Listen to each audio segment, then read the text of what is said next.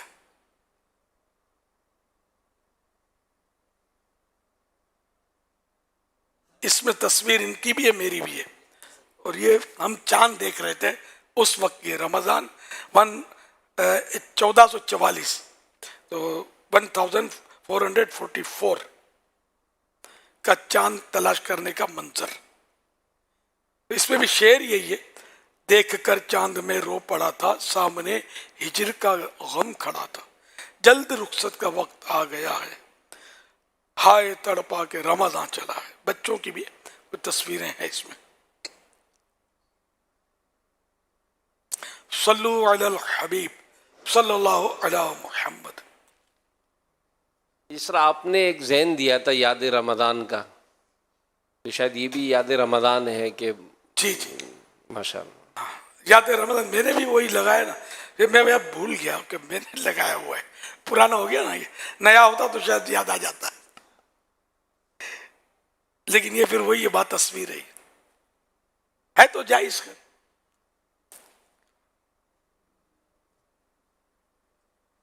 نگران شورا کی ڈی پی پر یہ ہے جو ابھی آپ کو دکھائی تھی.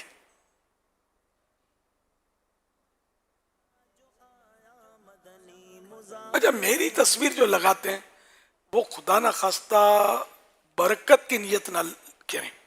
کسی سے بھی عقیدت ہو اس کی تصویر لگانا برکت کی نیت نہ کریں. یہ برکت والی جب ہے ہی خلاف اولا اور بعضوں کے نزدیک تو حرام، تب پھر برکت کا تصور معدوم. پھر تصویر پہلے جو پوجا پاٹ میں تصویر اب بھی استعمال ہوتی ہے، تصویر پوجا پاٹ میں، یہ غیر مسلم اب بھی تصویروں کو بھی پوجتے ہیں اور احترام سے رکھتے ہیں، تو اس لیے وہ تصویر پہلے حلال جائز تھی. انبیاء علیہ السلام، بعض انبیاء کرام کی تصویریں تابوت سکینہ میں موجود. یہ قرآنی واقعہ ہے اس تابوت سکینہ کا، تو اس میں موجود. تو بعد میں مطلب یہ کہ یہ احکام میں تغیر کی وجہ سے زمانے کے، جب اللہ پاک چاہتا تو وہ مطلب اس میں فرق فرماتا، اور اللہ پاک کو سب پتہ کہ آگے کیا ہونا ہے، آگے کیا ہو رہا ہے، سب پتہ اس کو، ہمیشہ کے لیے پتہ ہے، تو اس کی مشیت ہے. تو بعد میں یہ کہ لوگوں نے اپنے پہلے تو بزرگوں کی تصویریں رکھی احترام کے لیے، اور بعد میں اتنا احترام بڑھا ان کا کہ وہ حد سے گزر گیا اور ان کے آگے جھک گئے اور ان کی پوجا کرنے لگے. تو یوں مطلب تصویر پھر حرام کر دی گئی. اس طرح کی تفصیلات اعلیٰ حضرت رحمۃ اللہ علیہ کی اسوۃ التعزیر فی احکام تصویر، یا اس طرح کا فی احکام التصویر، اس طرح کا ہے کوئی رسالہ تصویر کے حرام ہونے پر، اعلیٰ حضرت کا رسالہ ہے. اس میں جو میں نے عرض کیا نا، اس طرح کی باتیں اس میں ہیں کہ یہ بعد میں لوگوں نے اس کو پوجا کرنی شروع کر دی، تو یہ منع کر دیا گیا تصویر سے.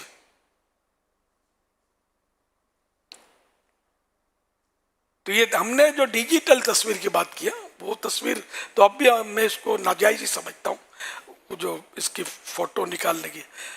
اب بعض صورتیں جو مجبوریوں کی علماء نے اجازت نے دی ہیں وہ اس سے مستثنا ہے، وہ الگ ہے. تصویر کے بغیر کئی کام ایسے کہ اب نہیں ہو پا رہے، تو جہاں جہاں علماء نے اجازت دی ہے وہاں وہ تصویر جائز ہے. صلو علی الحبیب صلی اللہ علی محمد. حضرت سیدنا انس رضی اللہ تعالی عنہ سے روایت ہے، اللہ پاک کے آخری نبی صلی اللہ علیہ وسلم نے فرمایا کہ جب بندہ اپنے گناہوں سے توبہ کرتا ہے تو اللہ پاک لکھنے والے فرشتوں کو اس کے گناہ بھلا دیتا ہے، اسی طرح اس کے اعضاء یعنی ہاتھ پاؤں کو بھی اس کے گناہ بھلا دیتا ہے، اور اس کے زمین پر نشانات کو بھی مٹا دیتا ہے، یہاں تک کہ قیامت کے دن جب وہ اللہ پاک سے ملے گا تو اللہ پاک کی طرف سے اس کے گناہ پر کوئی گواہ نہیں ہوگا. پیارے پیارے اسلامی بھائیوں، الحمدللہ توبہ کی توفیق مل جانا اور اللہ پاک ہمیں توبہ کی توفیق بھی عطا فرمائے. یہ نیک دینی ماحول کی برکات ہوتی ہیں. الحمدللہ قبلہ شیخ طریقت امیر علیہ سنت موجود ہیں. امیر علیہ سنت کی بارگاہ میں ہم عرض بھی کریں گے کہ امیر علیہ سنت ہمیں توبہ بھی کروائیں اور بیعت بھی کروائیں. بیعت کی برکات کیا ہیں؟ اور امیر علیہ سنت تو الحمدللہ حضور سیدی غوث اعظم شیخ عبد القادر جیلانی رحمۃ اللہ تعالیٰ علیہ کا مرید کرتے ہیں. بہجت الاسرار میں ہے کہ حضور غوث اعظم شیخ عبد القادر جیلانی رحمۃ اللہ تعالیٰ علیہ فرماتے ہیں کہ مجھے ایک بہت بڑا رجسٹر عطا کیا گیا جس میں میرے مصاحبوں اور میرے قیامت تک آنے والے مریدوں کے نام درج تھے، اور کہا گیا کہ یہ سارے افراد تمہارے حوالے ہیں. فرماتے ہیں کہ میں نے داروغہ جہنم سے پوچھا کہ کیا جہنم میں بھی کوئی میرا مرید ہے؟ تو انہوں نے جواب دیا نہیں.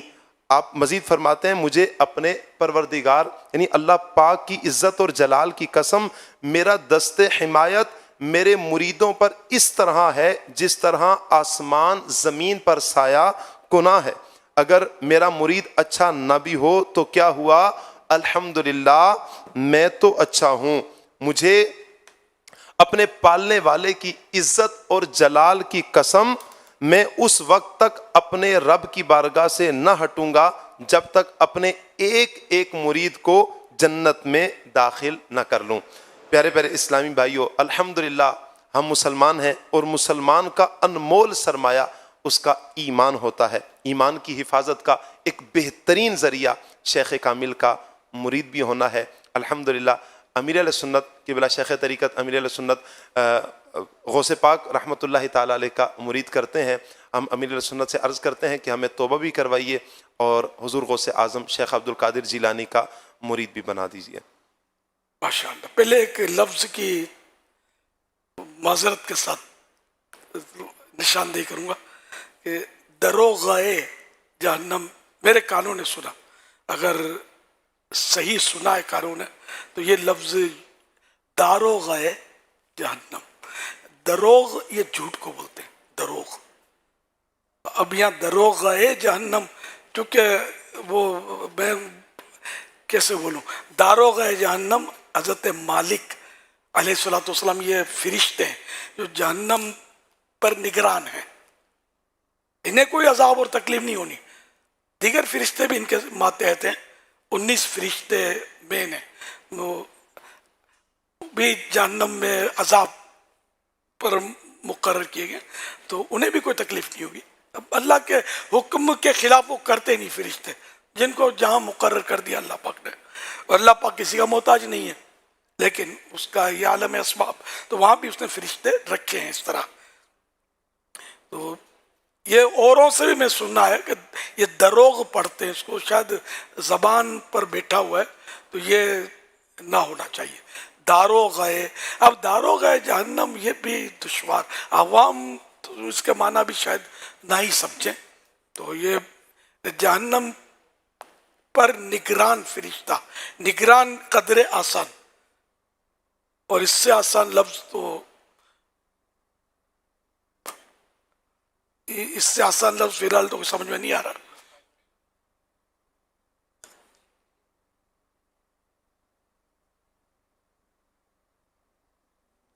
صلو علی الحبیب صلی اللہ علی محمد. جزاک اللہ خیرہ سیدی. وإیاکم.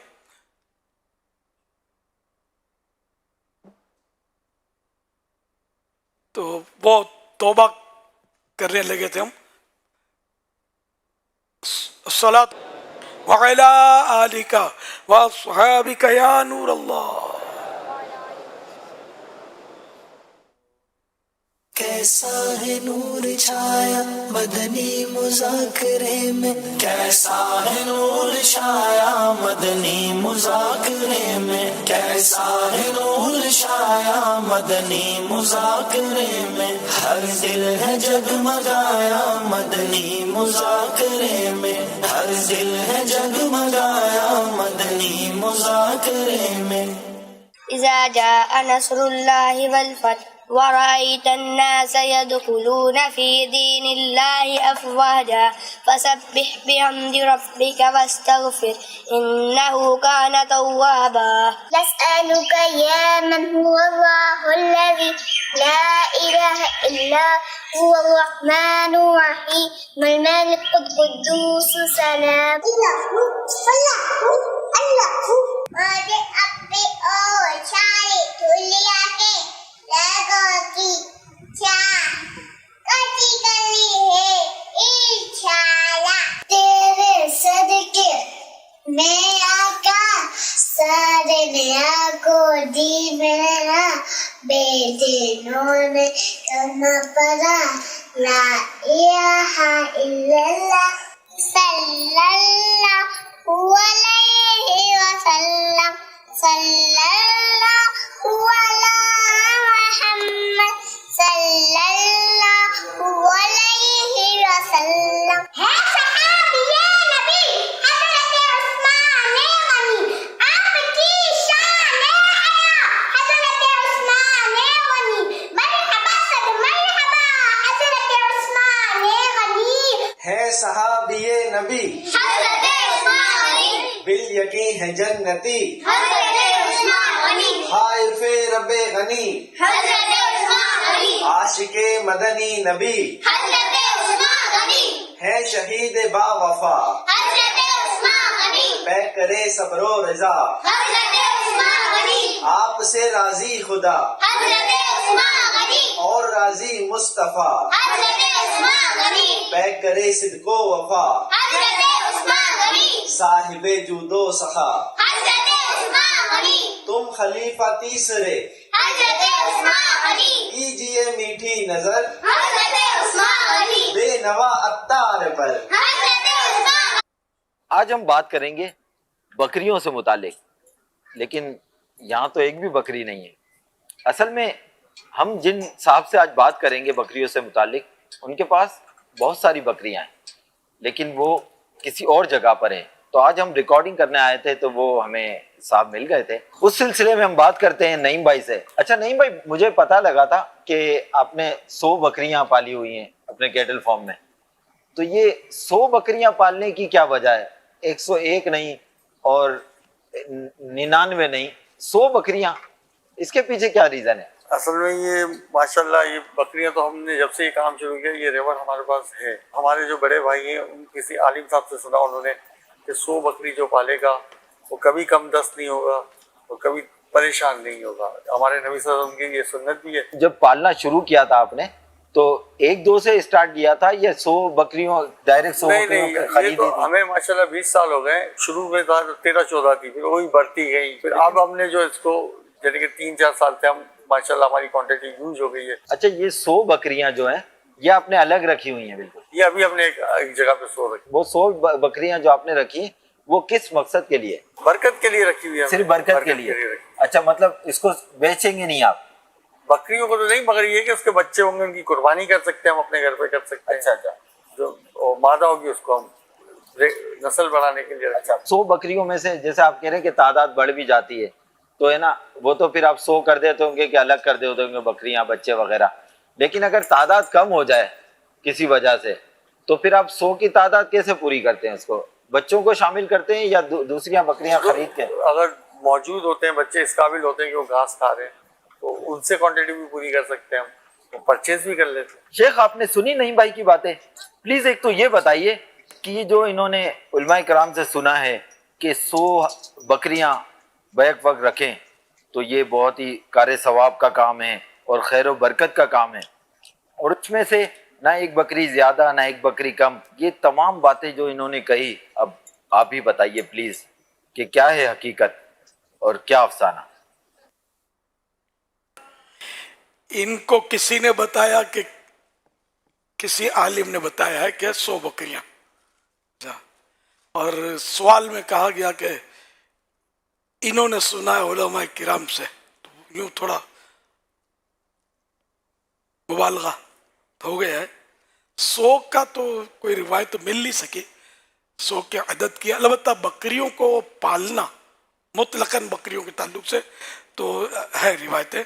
ابن ماجہ شریف کی صحیح درجے کی حدیث مبارکہ ہے کہ ام ہانی رضی اللہ عنہا کہتی ہیں کہ نبی اکرم صلی اللہ علیہ وسلم نے ان سے یعنی ام ہانی سے فرمایا تم بکریاں پالو اس لیے کہ ان میں برکت ہے. تو یہاں 100 کا فگر نہیں ہے، مطلقاً ہے کہ بکریاں پالو. ایک اور فرمان مصطفیٰ صلی اللہ علیہ وسلم ہے گھر میں ایک بکری ایک برکت ہے، 2 بکریاں 2 برکتیں، 3 بکریاں زیادہ برکت ہیں.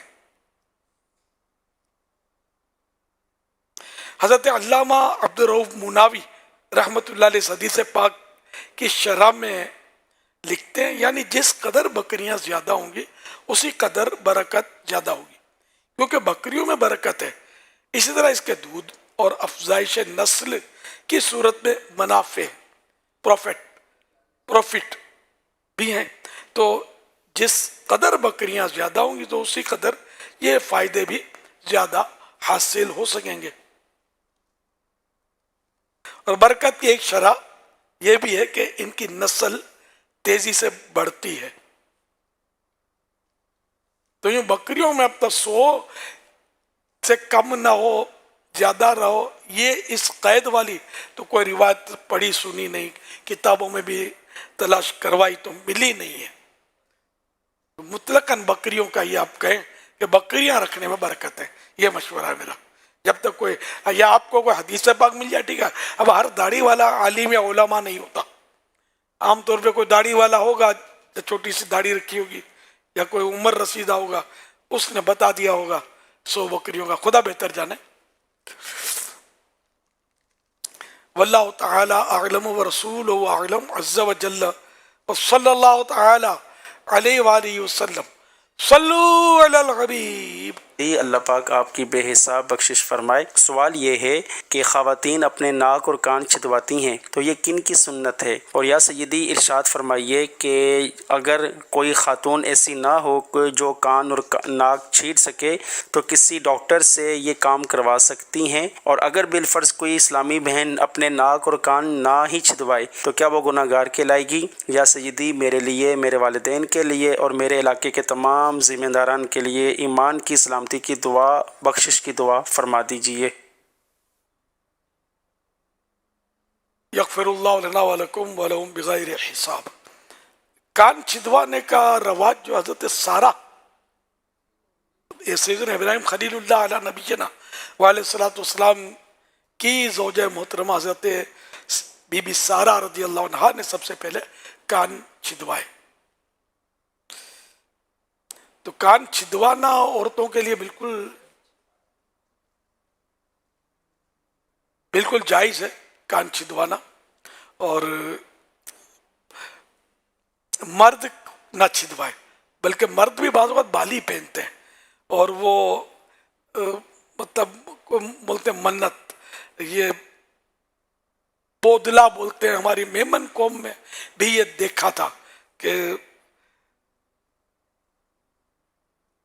کوئی بزرگ کا مزار ہوگا بودل شاہ یا سے کچھ اس کی نسبت سے بولتے تھے کہ یہ کان چھدواتے، وہ کان چھدواتے تھے، یہ نہیں کہ بس ان کی منت مانتے ہم لوگ. تو یہ مرد کے لیے بالی پہننا اس طرح یہ جائز نہیں کہ عورت کی نقل ہے. یہ ایسی منت مانی بھی ہو تو اس کو پورا کرنا جائز نہیں ہوتا. ہاں عورتیں بے شک چھدوائیں. اب اگر کوئی عورت کان چھیدنے والی نہیں ملتی تو مرد سے کان چھدوانا غیر مرد سے، کوئی بھائی ہے شوہر ہے وہ بھلے چھید دے اگر جانتا ہے، تو غیر مرد سے نہیں چھدوا سکتے، یہ جائز نہیں ہے. کیونکہ وہ ہاتھ لگانا پڑے گا نا، کان پر ہاتھ لگائے گا، بے پردگی ہوگی وغیرہ، تو اس سے تو نہ چھدوایا جائے. اور چھدوانا کوئی فرض و واجب بھی تو نہیں ہے نا. صلو علی الحبیب صلی اللہ علی محمد. صلو علی الحبیب. چھوٹی بچی ہو 2-4 سال کی، اس کو اگر غیر مرد نے اس کا چھید دیا کان تو کوئی حرج نہیں ہے. صلو علی الحبیب صلی اللہ تعالی علی یہ محمد. ٹھہریے کچھ اچھا مجھے شک ہو رہا تھا. حضرت سیدنا عبداللہ ابن عباس رضی اللہ عنہما کی سے روایت ہے کہ ایک بار حضرت سیدتنا سارہ اور حضرت سیدتنا حاجرہ رضی اللہ عنہما میں کچھ چپ کلش شکر رنجی کوئی وہ جس کو تو میں بھی بولتے ہیں ہو گئی. حضرت سیدتنا سارہ رضی اللہ عنہا نے قسم کھائی کہ مجھے اگر قابو ملا تو میں حاجرہ کا کوئی عضو کاٹوں گی, بدن کا کوئی پارٹ کاٹوں گی. یہ انہوں نے قسم کھا لی. ابھی اللہ کے یہ مقبول بندیاں تھیں, اللہ پاک نے دیکھو کس طرح لاج رکھی ان کی. اللہ پاک نے حضرت جبریل علیہ السلام کو حضرت ابراہیم خلیل اللہ علیہ نبینا علیہ الصلوۃ والسلام کی خدمت میں بھیجا کہ ان میں صلح کروا دیجئے. یہ دونوں کیوں بیویاں تھیں آپ کی. تو حضرت سیدتنا سارہ رضی اللہ عنہا نے عرض کی ما حیلت و یمینی, میری قسم کا ہیلا کیا ہے, قسم تو کھا ڈالی ہے میں نے. تو حضرت سیدنا ابراہیم خلیل اللہ علیہ نبینا علیہ الصلوۃ والسلام پر وحی نازل ہوئی کہ بی بی سارہ کو حکم دو کہ وہ بی بی حاجرہ کے کان چھید دیں. یہی عضو کاٹنے کا ہے نا کہ یہ اس کا کفارہ ہے نا, وہ قسم پوری ہو جائے گی, ان کی ہیلا ہو جائے گا اس کا. تو اسی وقت سے عورتوں کے کان چھیدنے کا رواج پڑا. یہ حوالہ ہے غمز العیون البصائر شرح الاشباع والنظائر, الاشباع والنظائر جلد 3 پیج نمبر 295. صلو علی الحبیب صلی اللہ علیہ محمد. اور یہ احکام نماز مکتبۃ المدینہ کتاب ہے, اس کے پیج نمبر 29 پر ہے. نبی کریم صلی اللہ تعالی علیہ وسلم, معاف کیجیے, پہلے جو میں نے کہا تھا صرف سارہ کا تو وہ نکال دیجیے گا. سارہ کے نہیں بلکہ بی بی حاجرہ کے خود حضرت سارہ نے چھیدے تھے کان, تو اس کی جگہ یہ ایڈجسٹ فرما دیجیے گا. ارشاد. نبی پاک صلی اللہ علیہ وآلہ وسلم کے زمانہ پاک میں بھی عورتیں اپنی باقاعدہ کان چھدوایا کرتی تھیں اور زیورات اس طرح پہنتی تھیں. بلکہ خاص وہ حدیث پاک عید کے موقع پر رسول اللہ صلی اللہ علیہ وسلم نے جب صدقہ کرنے کا عورتوں کو حکم فرمایا تو اپنی بالیوں کو یعنی کانوں سے نکال کر حضرت بلال رضی اللہ تعالیٰ عنہ جو کپڑا پھیلائے ہوئے تھے تو اس کے اندر بھی ڈالا ہے. تو یعنی حضور صلی اللہ علیہ وسلم کے زمانے پاک میں بھی اور آپ کے سامنے بھی اس طرح کا یہ عورتوں کا معمول رہا. تو یہ ان کی زیب و زینت اور جو کہ جائز. البتہ ناک کے سوراخ کے بارے میں یہ بیان فرمایا کہ یہ اس زمانے میں نہیں بلکہ اس کے بعد عورتوں میں یہ زینت عام ہوئی کہ وہ ناک کے اندر بھی سوراخ کر کے کچھ نہ کچھ پہن لیتی ہیں. تو اس کو بھی فقہاء کرام نے جائز فرمایا اور اس کی اجازت دی. البتہ ہمارے آج کے اس دور میں بعض جگہوں پر فساق عورتیں یا غیر مسلم عورتیں وہ عجیب و غریب طریقے سے ناک کے بیچ میں سوراخ کر کے بھی کچھ بالیاں لٹکائی جاتی. تو اس کی ہمارے علماء ممانعت فرماتے ہیں کہ اس طرح کی مشابہت بالکل اختیار نہیں کرنی چاہیے. سب مختلف ملکوں میں مختلف طریقے ہیں. تو آپ نے حج میں ہو سکتا ہے دیکھے بھی ہوں اس طرح کے مناظر, کیا کیا کانوں میں اور ناک کیا کیا لٹکا لیتی ہیں عورتیں, عجیب عجیب. ہمارے یہاں تو اگر کوئی نکلا اس طرح تو اس کو کارٹون بنا دیں لوگ. تو باہر ملکوں میں طرح طرح کے رواج ہیں, کیا کیا پہن رہے ہوتے ہیں. ابھی بقرہ عید گزری ہے تو مویشی منڈی میں جانا ہوا تو کچھ جانوروں کو بھی بالیاں ٹائپ کے پہنائے ہوئے ہیں اور ناک کے اندر بھی جیسے ایک تو نت ہوتی ہے ایک الگ سے کڑا باقاعدہ. تو پوچھا ان سے کہ یہ کیوں پہنایا ہوا ہے تو بولے یہ بھی ان کی خوبصورتی کے لیے پہنایا ہوا ہے اور جیسے پورا ایک کڑا ہے اور وہ ناک کے اندر اس کو پہنایا ہوا ہے. تو یہ بھی اب لوگوں نے شروع کیا ہوا ہے, بولے ان کی خوبصورتی کے لیے پہنایا ہوا ہے. وعلیکم السلام ورحمۃ اللہ وبرکاتہ. اس وقت کان میں بالیاں پہننے کے تعلق سے جو ذکر ہو رہا ہے مردوں کا, تو میں یہی درخواست کروں گا امیر سنت کی بارگاہ میں کہ اس پر ایسا کلام ہو کہ کیونکہ یہ ایسا فیشن بن گیا ہے کہ کہہ سکتے ہیں کہ شاید بڑھتا ہی چلا جا رہا ہے اور ٹھیک ٹھاک بڑھتا چلا جا رہا ہے. اور شاید ایسا لگتا ہے کہ مردوں کو یا تو اس کا علم نہیں ہے یا کیا بات ہے کہ یہ اس کی شرعی حیثیت کے تعلق سے، تو ہو سکتا ہے کوئی ایسی آپ کی طرف سے پیاری سی بات آ جائے کہ جنہوں نے پہنا ہوا ہے کل کو ایسا ان کو ویڈیو کلپ سننے کو مل جائے، یہ اتار دیں اور ان کے متعلق کیا حکم ہوگا تاکہ درست بات پتہ چلے کہ تو ایسے بھی ہوتے ہیں جن تک بات پہنچ جاتی ہے تو وہ ماشاءاللہ عمل بھی کر لیتے ہیں. تو اللہ کرے کہ یہ ہو جائے کہ یہ کان میں بعد اب تو کہ ناک میں بھی ڈالنے والوں کی تعداد نظر آ جاتی ہے کہ ناک میں بھی اس طرح کی یہ چیزیں ڈال لیتے ہیں. اللہ خیر فرمائے.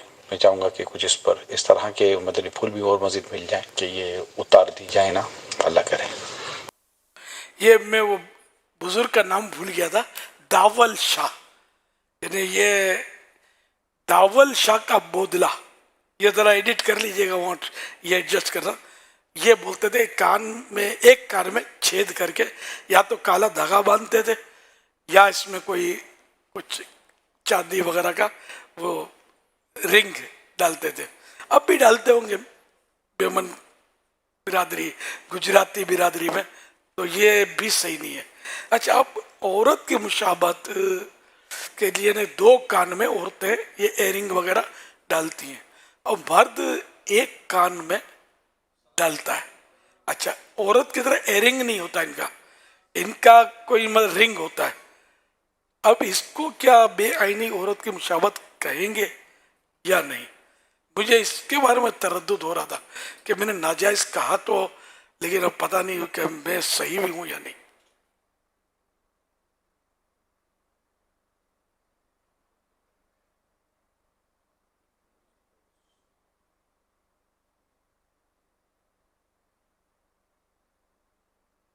عورتیں ایک میں نہیں ڈالتی، دو میں ڈالتی.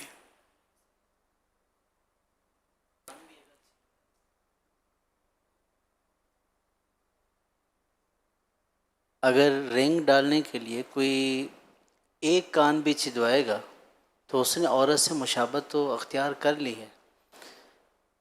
اب جیسے عورتیں بعض اوقات دونوں ناک کے دونوں سائڈوں پر جو ہے وہ چھدواتی ہیں، اب اگر کوئی ایک طرف سے چھدوا کر بالی پہنے تو بھی اس نے عورت کی مشابہت کی ہے. عورت تو ایک طرف، زیادہ تر ہمارے یہاں ایک طرف، وہ ہم سری بولتے ہیں میمن میں، سری پہنتی تھی سونے کی یہاں ایک نترے پر. تو یہ تو سمجھ میں آتا کہ ایک طرف عورتیں چونکہ کر رہی ہیں تو یہ ہے تو مشابہت.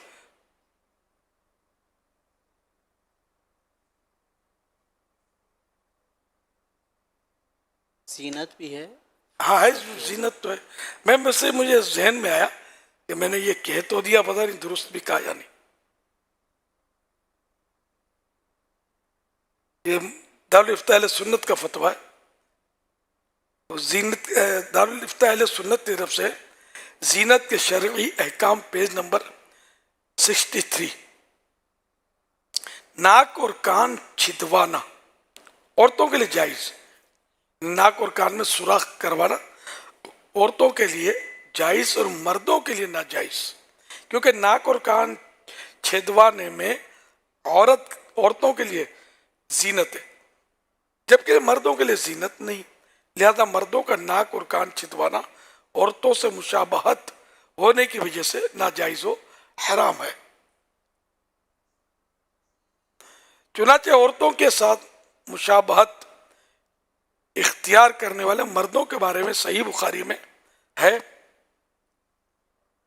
حضرت عبداللہ ابن عباس رضی اللہ عنہما سے روایت ہے کہ رسول اللہ صلی اللہ علیہ وسلم نے ارشاد فرمایا، اللہ تعالیٰ کی لعنت ان مردوں پر جو عورتوں سے مشابہت کریں، یعنی عورتوں کی نقل کریں، اور ان عورتوں پر جو مردوں سے مشابہت یعنی نقل کریں. حضرت علامہ ابن عابدین شامی رحمۃ اللہ علیہ فرماتے ہیں، بالیاں لٹکانے کے لیے کان کو چھیدنا عورتوں کی زینت ہے اور مردوں کے لیے حرام ہے. یہ در مختار مع رد المختار در مختار مع رد المختار، یہ اس کا حوالہ دیا ہے جلد 9 پیج نمبر 693. حضرت مفتی محمد وقار الدین رحمۃ اللہ علیہ سے سوال کیا گیا کہ مردوں کا کان میں بالی پہننا کیسا ہے، تو آپ نے جواب ارشاد فرمایا مردوں کا ناک، کان یا پاؤں کسی جگہ زیور پہننا حرام ہے، حدیث میں اس فعل پر لعنت آئی ہے۔ تو یہ مرد جو بالیاں آج کل فیشن کے طور پر پہننے لگے ہیں، اس پر توجہ فرمائیں اور اللہ پاک کی جناب میں توبہ کریں اور آئندہ ایسی غلطی نہ کریں۔ اللہ پاک توبہ قبول کرنے والا ہے، ہمت کریں، توبہ کریں اور اس کو مطلب اتار کے، اگر سونا ہے تو اتار کے اس کو، اگر یہ مرد ہی پہنا کرتے ہیں تو پھر توڑ کے اس کو پچکا کے سونے میں بیچ دیں۔ اور عورتیں بھی پہنتی ہیں تو پھر تو یعنی وہی بالی عورتیں بھی پہنتی ہیں تو پھر صحیح سالم بھی اگر بیچ دیں تو ٹھیک ہے، یا بہن کو دے دیں، بچوں کی امی کو دے دیں گفٹ۔ چاندی بھی اگر پہنی ہے تو یہ بھی جائز نہیں ہے، کسی اور میٹل کی پہنی ہے وہ بھی جائز نہیں ہے، وہ آرٹیفیشل بھی عورتیں پہن رہی ہوتی ہیں، بلکہ اب تو آرٹیفیشل شاید زیادہ ہی چل رہا ہے۔ صلو علی الحبیب صلی اللہ علی محمد صلی اللہ تعالی علی محمد۔ الحمدللہ مدنی مذاکرے کا سلسلہ جاری ہے اور الحمدللہ مدنی مذاکرے میں ہمارے خصوصی اسلامی بھائی بھی الحمدللہ اہتمام کے ساتھ صدر ٹاؤن کھارا در۔ ماشاء اللہ، بہت بزرگی اچھی ہے۔ امیر سنت سے سوال ہے کہ کیا کلامن کاتبین فرشتے ہر انسان کے ایک ہی ہوتے ہیں یا مختلف ہوتے ہیں؟ اسی طرح قبر میں آنے والے فرشتے ایک ہی ہوتے ہیں یا مختلف ہوتے ہیں؟ جواب ارشاد فرما دیجیے۔ سبحان اللہ، واہ، بڑا ہے کہ اہم سوال ہے یہ، ایسا سوال ہے جس نے لاجواب کر دیا ہے۔ لا ادری، معلوم نہیں ہے جواب۔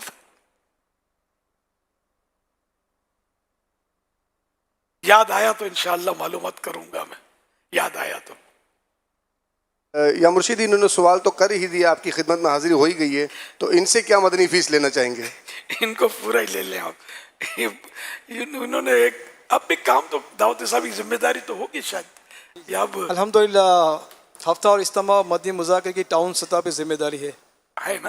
الحمدللہ یہ دعوت اسلامی سے پہلے کے ہیں، الحمدللہ ان کے سامنے سمجھو دعوت اسلامی بنی ہے، تو میں نہیں بولا اب تو بہت بزرگی آ گئی ہے، تو میرا خیال ہے 60 کے اوپر نکل گئے ہوں گے، ہجری سن کے حساب سے 66۔ اللہ اکبر،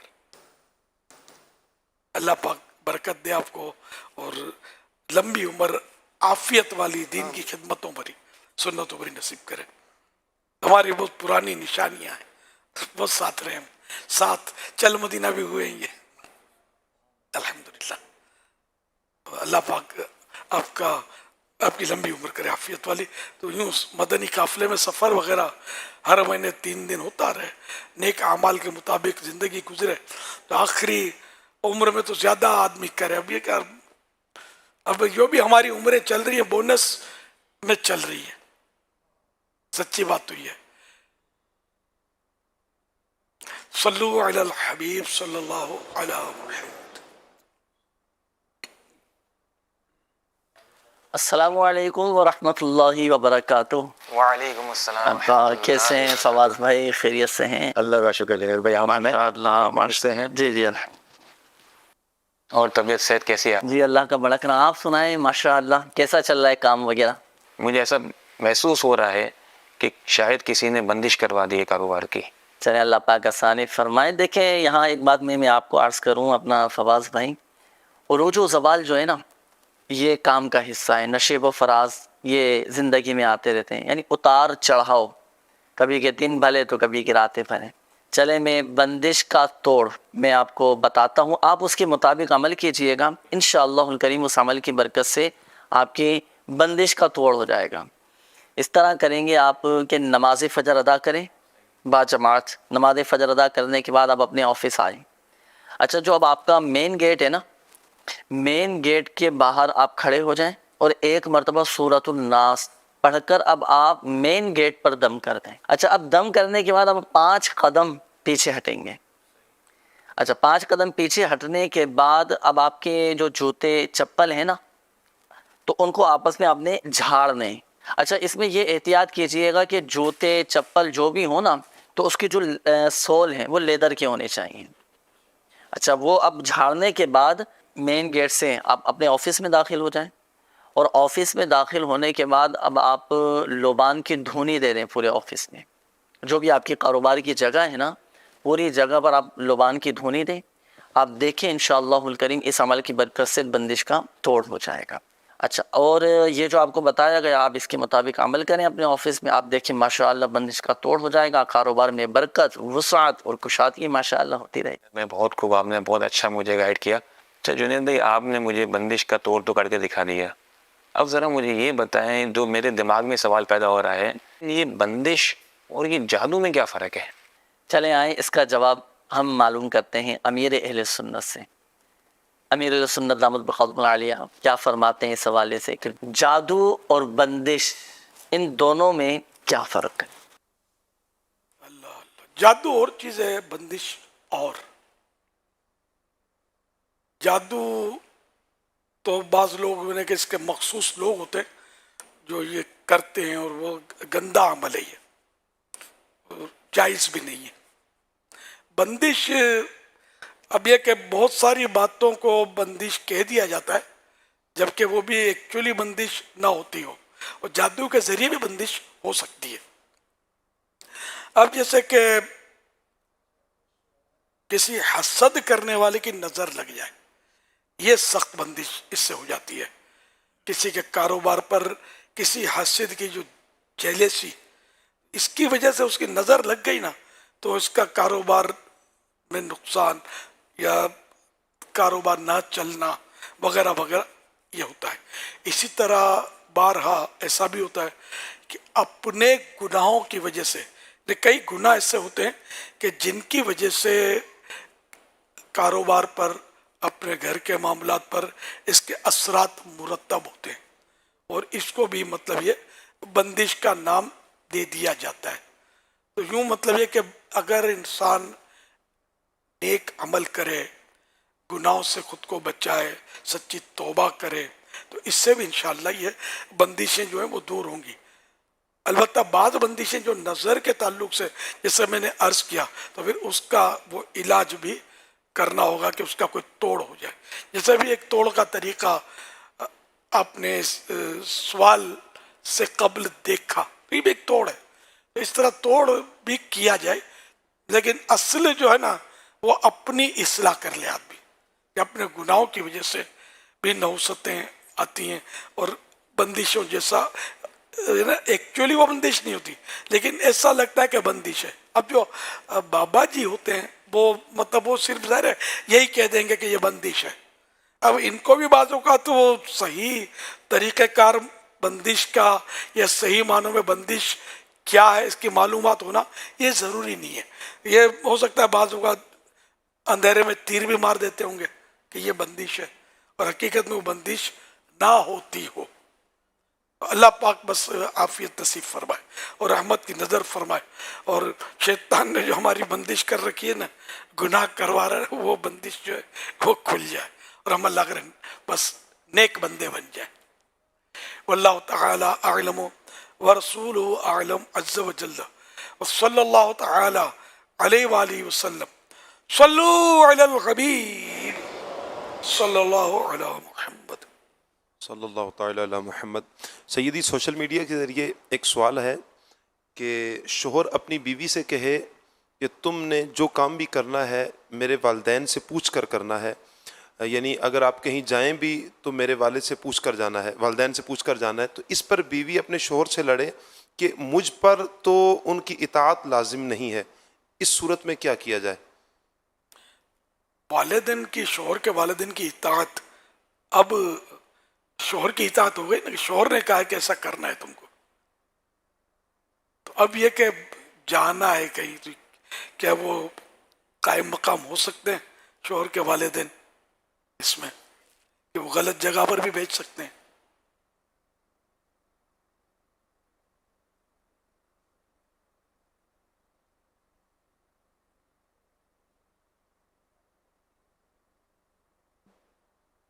اس طرح کی باتوں میں اصل مقصود تو مشروط اجازت ہوتی ہے. مشروط اجازت یعنی کہ وہ شریعت کے مطابق ہے. جو کام شوہر بھی اگر حکم کر رہا ہے اور بات اگر شریعت کے مطابق نہیں ہے کہ پردہ نہیں کرنا ہے تو یہاں شوہر کی اطاعت نہیں کی جائے گی, نہیں مانی جائے گی کہ اللہ اور رسول نے پردے کا حکم دیا ہے. اب شوہر کہتا ہے کہ نہیں پردہ نہیں کرنا ہے تو یہاں بات شوہر کی نہیں مانی جائے گی. اسی طرح اور کئی باتیں ہیں. تو اسی طرح ماں باپ بھی اگر شوہر کے کہہ رہے ہیں اور کوئی غلط جگہ پر بھیج رہے ہیں تو پھر یہ کہ نہ ماں باپ کی ماننی ہے نہ شوہر کی ماننی ہے, جبکہ حقیقت میں شریعت کے مطابق وہ جگہ درست نہیں ہے, غلط ہے, تو اس پر تو کسی کی بھی اطاعت نہیں ہوگی. مگر یہ گھروں کے ماحول بڑے عجیب و غریب و عجیب ہوتے ہیں. ہم تو صرف یہ نسخہ ہی بتا سکتے ہیں بس. اللہ پاک عافیت نصیب فرمائے کہ گھر امن کے گہوارے بن جائیں, ورنہ فسادات, جھگڑے اور پھر حکم شریعت کی مخالفت, بعض اوقات تو پتہ نہیں کیا کیا بک دیتے ہوں گے. اللہ پاک ایمان ہم سب کا سلامت رکھے. ایسے شوہروں کے بارے میں آپ کیا ارشاد فرمائیں گے کہ جو بات بات پر اس طرح یعنی ان چیزوں پر یا عام نارمل کاموں پر بھی وہ یہ کہتے ہیں کہ جب تک آپ نے میرے والدین سے نہیں پوچھا تو پھر آپ یہ کام نہیں کریں گے. بعض گھریلو عام بھی کام ہوتے ہیں, تو کیا کہنا چاہیے؟ یعنی یہ شوہر اس طرح کی پابندیاں بیوی پر لگائے تو اس سے کیا گھر کا ماحول کچھ بہتر ہوگا یا نقصان ہوگا؟ اس طرح کی پابندیاں شاید یا تو ماں باپ کو خوش کرنے کے لیے یا پھر ماں باپ کا مطالبہ ہوتا ہوگا کہ یہ ہمارے تابع رہے, تو شوہر یوں ہو سکتا ہے بعض اوقات یہ مجبور ہو جاتا ہوگا. تو ایسا بہرحال کیا تو نہ جائے کہ اس طرح کیا وہ ان کے شوہر کا بھی نقصان ہے, ان کے ماں باپ کا بھی نقصان ہے کہ اس کو نفرت ہو جائے گی عورت کو کہ یار میں نے شادی تو اس سے کی ہے اور فرما بردار اس کے باپ کی کروں گا. یہ میرا کیا لگتا ہے یہ شیطان اس کو اور وسوسے ڈالے گا, نفس اس کو مخالفت پر یا وہ نافرمانیوں پر ابھارے گا. نتیجتاً گھر چلانے میں وہ رکاوٹیں کھڑی ہوگی. تو یوں ماں باپ کا بھی ذہن بنایا جائے کہ وہ مطلب ایسا نہ کرے, اور بیوی کا بھی ذہن بنایا جائے کہ ماں باپ جب کہیں نا کچھ تو ان کا مان رکھ لیا کرو. اس میں میرے بھی دل کی خوشی ہے, ان کا بھی دل خوش ہوگا, کسی اور مسلمان کا بھی دل خوش کرنا ثواب ہے. تو میرے ماں باپ کا دل خوش کرنا تمہیں زیادہ ثواب ملے گا کہ میری بھی تو یہ خواہش ہے نا کہ اور اس میں میری بھی. اس طرح حکمت عملی کے ساتھ نرمی سے مل جل کر گھر چلانا چاہیے. بائی آرڈر کچھ بھی نہیں ہوتا, بائی آرڈر زیادہ چلتا نہیں ہے کام, ایک دو بار چل جائے گا پھر وہ آرڈر کا جو نا پاؤڈر نکل جاتا ہے, خوشبو اڑ جاتی ہے.